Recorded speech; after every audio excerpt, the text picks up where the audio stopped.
Bonjour à toutes et à tous, bienvenue pour une nouvelle capsule comics et vous entendez le son là? Oui, oui, on va parler de ça aujourd'hui, on va parler de Doomworld le 1, je sais que je suis un peu à la bourre pour vous en parler.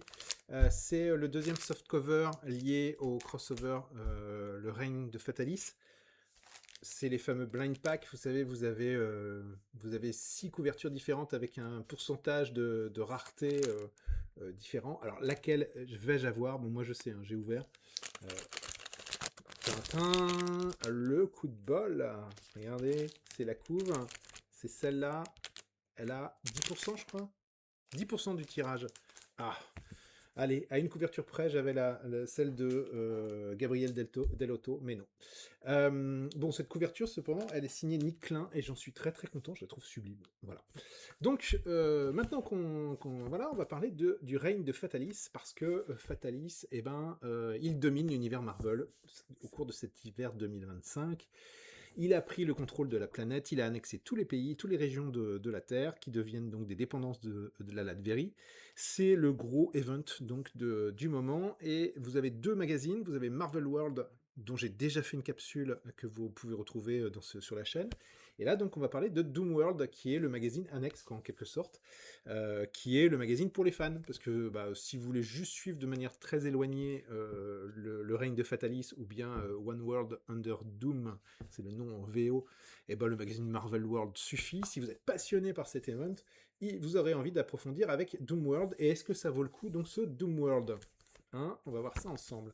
Alors, donc le contenu, c'est de réunir dans cette revue, je sais plus, il y en aura combien?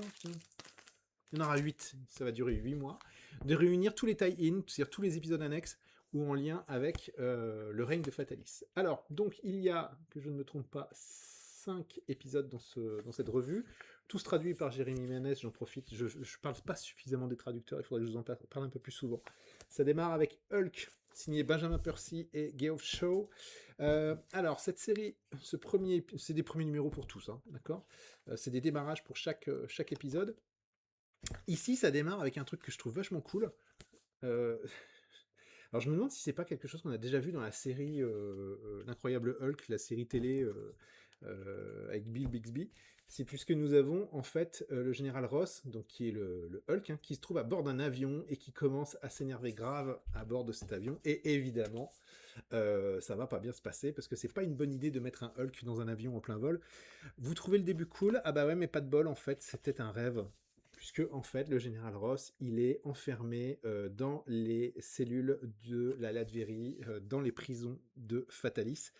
Vous avez le général Ross, vous voyez, décidément, qui est un peu en mode, ici, un peu en mode Sean Connery, dans un des films de Michael Bay, dont j'ai toujours oublié le nom, j'arrive toujours pas à me souvenir de ce nom, avec Nicolas Cage, qui est un film plutôt cool.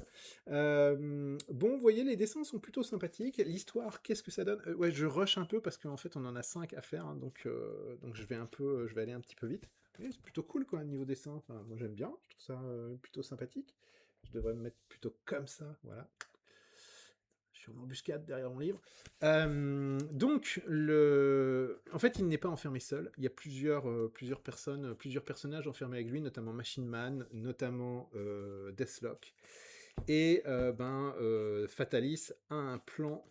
C'est-à-dire que Fatalis, en fait, il a un plan, s'il les enferme, c'est pas pour rien, sauf que nos compagnons d'infortune vont se rebeller. Voilà, j'en dis pas plus, parce que j'en ai déjà dit beaucoup sur cet épisode.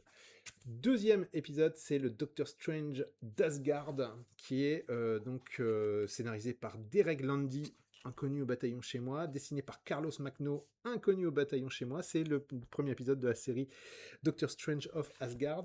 Et pour le coup, alors, j'ai pas parlé de Red Hulk, c'est un peu trop peu, quoi, pour se faire un avis, parce que il y a une vingtaine de pages, mais il se passe pas énormément de choses. Là, ici, on a le Docteur Strange. Alors, c'est intéressant, on suit le destin de Docteur Strange, parce que tout ce bazar du règne de Fatalis, c'est un peu à cause de Strange. C'est-à-dire qu'il a un peu merdé, quoi. C'est-à-dire il a filé le pouvoir à Fatalis, et Fatalis ne lui a pas rendu. Et donc, Strange, il est un peu en mode rédemption. C'est-à-dire, je voudrais bien me faire pardonner, je voudrais m'excuser de ce qui s'est passé, etc., etc. Sauf que, C'est pas si simple que ça. Et donc il se rend en Asgard où il explique à Thor, bah voilà, je pourrais devenir le sorcier suprême d'Asgard. Bon, Thor, il lui dit gentiment que pourquoi pas, mais pour ça, il va falloir aller rencontrer un peu une spécialiste de la magie sur Asgard. Je cherche désespérément son nom parce que c'est comment dire, ça fait quelque temps que je l'ai lu. C'est voilà, c'est la sorcière Hulda. Et donc, ben, voici Strange parti à la rencontre de Hulda. Et bah, ça va pas se passer comme il l'imagine, puisqu'il va se retrouver sur la route attaqué par une bande de... Bah, c'est pas des trolls, mais ils sont beaucoup plus grands que lui. Cependant, ça reste quand même un sorcier qui a quelques pouvoirs, Strange, donc même s'il n'est pas forcément au mieux de sa forme. Et donc, bah, voilà, la rencontre avec Hulda va pas forcément se passer comme il l'entend. J'en dis pas plus, mais un personnage très connu des amateurs de Thor va faire son retour dans cette série. Alors, qu'est-ce que j'en ai pensé? Alors, je trouve que c'est un des meilleurs épisodes de l'album. Moi, je l'ai lu d'une seule traite, j'ai trouvé ça vachement bien. Encore une fois, c'est le premier épisode, ça se termine par un cliffhanger en mode waouh! Bon, ben, à suivre dans le prochain tome. Mais clairement, c'est plutôt pas mal, quoi. À part que l'identité de ce vilain, on le voit venir à des kilomètres, quoi. Donc, si je vous dis Asgard, Thor, bon, voilà. Troisième épisode, là, cette fois-ci, c'est Thunderbolts Doomstrike. Donc, voilà la couve.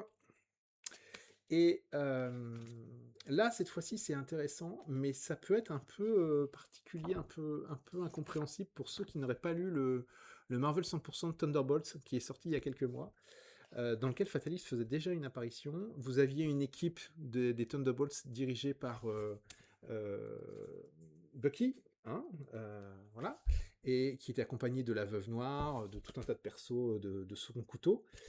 Et là, en fait, ben... Fatalis, plus que Fatalis domine le monde, Fatalis vient le voir et lui dit, ben écoute, plutôt que d'être un rebelle, je te propose de travailler pour moi.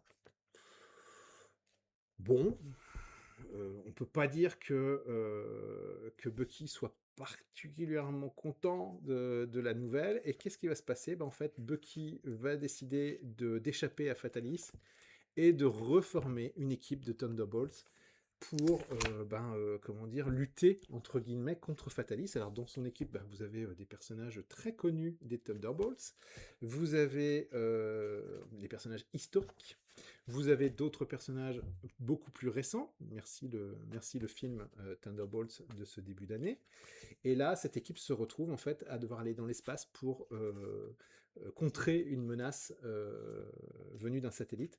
C'est plutôt bien foutu, et moi ce que j'ai bien aimé, ouais, je vous spoil pas. Non, je vous spoil pas. Voilà. Non, je vais pas vous spoiler. Vous lirez vous-même. Voilà. Autre nouveauté. Alors, vous voyez, on est dans une revue où tout se déroule durant le règne de Fatalis, mais on a à chaque fois un angle, un axe différent. Le premier, c'était deux personnages un peu has-been, enfin Machine Man, Deathlock et le Hulk rouge, donc des personnages un peu underground. Ensuite, on a la magie. Que devient Strange durant ces événements? Là, que devient cette équipe des Thunderbolts pendant le règne de Fatalis? Et puis là, on a un axe très très fort, c'est la Fatalis Academy. J'ai trouvé ça rigolo. Alors, l'idée, c'est de proposer en fait la suite de Strange Academy. Bah oui, puisque, rappelez-vous, et d'ailleurs c'est ressorti, hein, Strange Academy, vous avez l'ensemble de la série qui est sorti dans un bel album Imitation Cuir, je l'ai vu en librairie il n'y a pas longtemps. C'est scénarisé par Mackenzie Cadenhead et c'est dessiné par Pasquale Ferry, dont je vous disais le plus grand bien dans La vie de Doctor Strange, un Marvel Deluxe dont j'ai fait une capsule comics il n'y a pas très très longtemps, donc je vous invite à aller voir ça sur la chaîne. Pasquale Ferry, moi j'aime beaucoup son style graphique, c'est pas mal du tout, moi j'aime bien ce qu'il fait, c'est très très chouette. Là, ici, on y suit, alors vous voyez, il y a énormément de texte, par contre je vais y revenir. Son dessin est très cool, mais très coloré, alors ça va avec le contenu. En fait, c'est quoi Fatalis Academy? Imaginez qu'il y ait le Pouldar, le Pouldar, ouais, je suis pas très Harry Potter, hein, l'école de magie d'Harry Potter, mais se déplace, en fait, se relocalise dans une dictature menée par le docteur Fatalis. J'ai trouvé le concept intéressant. Le problème, c'est que le traitement de Mackenzie Cadenhead bah, va pas, quoi. C'est-à-dire que, bon, je voulais montrer, ouais, il y a énormément de texte. Il y a des pavés et des pavés de texte. L'idée est sympa d'avoir tous ces jeunes magiciens qui sont réunis, vous voyez, hein, hop, voilà, qui sont réunis à cet endroit-là.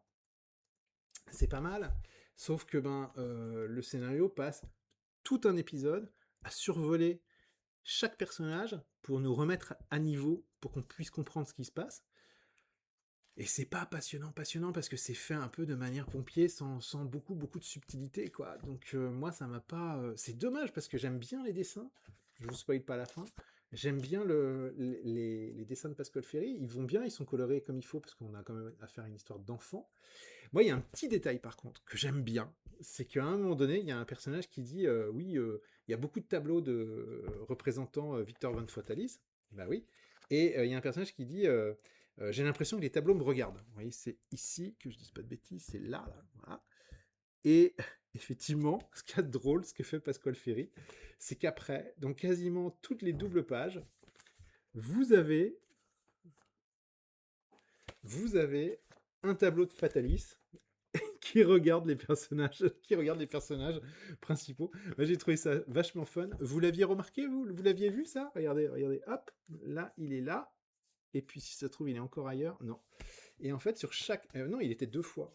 Vous voyez, même là, je l'ai loupé. Il était là aussi. Là, ici. Et donc, je trouve ça assez fun, Pascal Ferry. Je sais pas, il doit se faire chier quand il décide. Donc, il s'est dit, tiens, je vais le caser à peu près partout. Moi, j'ai trouvé ça marrant. Je sais pas si vous l'aviez, mais vous voyez, là, il est ici, là, tac. Bon, voilà, j'ai trouvé ça assez marrant. C'est pas... même là, il est là. Il y a un petit côté où est Fatalis, hein, c'est pas où est Charlie, c'est où est Fatalis. Bon, c'est fun, c'est frais. C'est dommage que ça soit si lourd, quoi. Voilà, c'est un peu le côté très dommage. Et puis, il y avait une série que moi j'attendais avec impatience, c'était la Division Fatalis. Alors, la Division Fatalis, je me suis dit, ça va être la Division Alpha, mais façon Latverie, quoi. Et bah, pas du tout. Pas du tout, parce que on suit en fait les aventures d'un groupe, que je ne dise pas de bêtises, d'un groupe chinois, coréen. D'un groupe coréen, ça se passe à Séoul.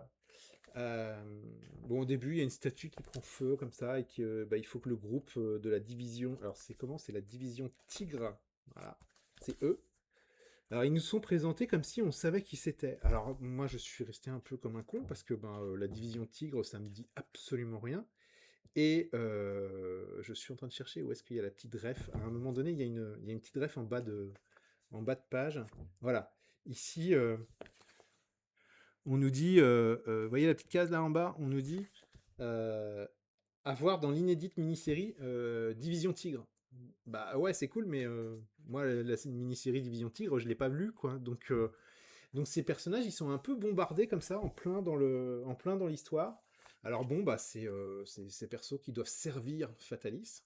Bon, alors qu'ils sont en Corée. Il y a aussi un autre perso, c'est Aero, qui est un perso qui est là, qui était apparu de mémoire dans un jeu de cartes à jouer en ligne. Bon, je suis pas... là, pour le coup, je suis vraiment pas emballé. Alors que j'avais envie, quoi. Division Fatalis, je me suis dit, ouais, ça va être, comme je vous l'ai dit, hein, ça va être Alpha Flight, mais version Latverie, et ben non. Bon, alors, du coup, je suis un petit peu embêté sur ce magazine. On va dire que c'est vraiment... Ça se termine par une galerie de couverture. J'étais assez emballé. Je le suis un petit peu moins en le terminant parce que je trouve que il y a du bon.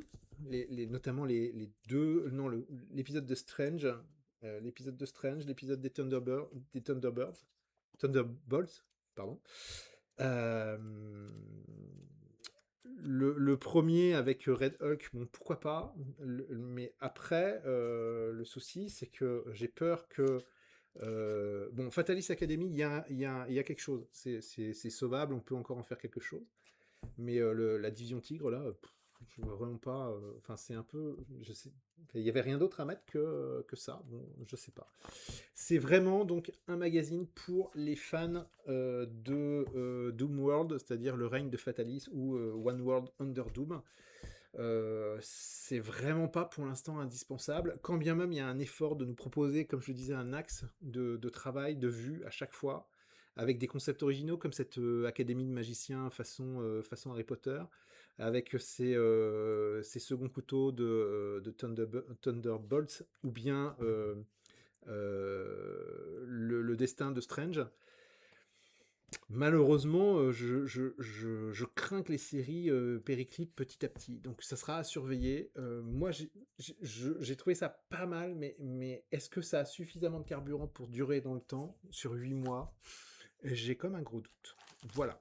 Voilà mon avis sur ce magazine, donc qui, à mon avis, n'est pas indispensable si on veut suivre la période, cette période-là du règne de Fatalis. Mais si vous êtes complétiste ou si vous avez aussi envie de découvrir d'autres trucs, ma foi, ça peut aussi être un avantage. Vous avez jamais vu la division Tigre, vous savez pas qui c'est, bon bah vous pouvez démarrer, mais je trouve que l'épisode, il est un peu compliqué, c'est un peu compliqué à rentrer dedans. Bah ma foi, pourquoi pas, ça peut être une possibilité. En tout cas, moi je pense que je n'irai pas sur le deuxième parce que je trouve qu'il n'y a pas suffisamment d'éléments importants pour, comment dire, pour justifier l'achat de ce magazine.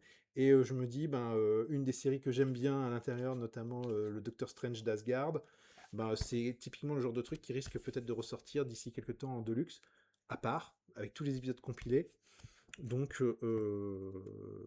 voilà. Pour l'instant, je suis pas hyper convaincu. À vous de vous faire votre avis, évidemment. Sur ce, je vous souhaite une très bonne fin de journée. Lisez des comics, partagez-les. N'hésitez pas, et n'hésitez pas, évidemment, à faire des retours sur ce magazine et ce que vous en pensez. À très bientôt.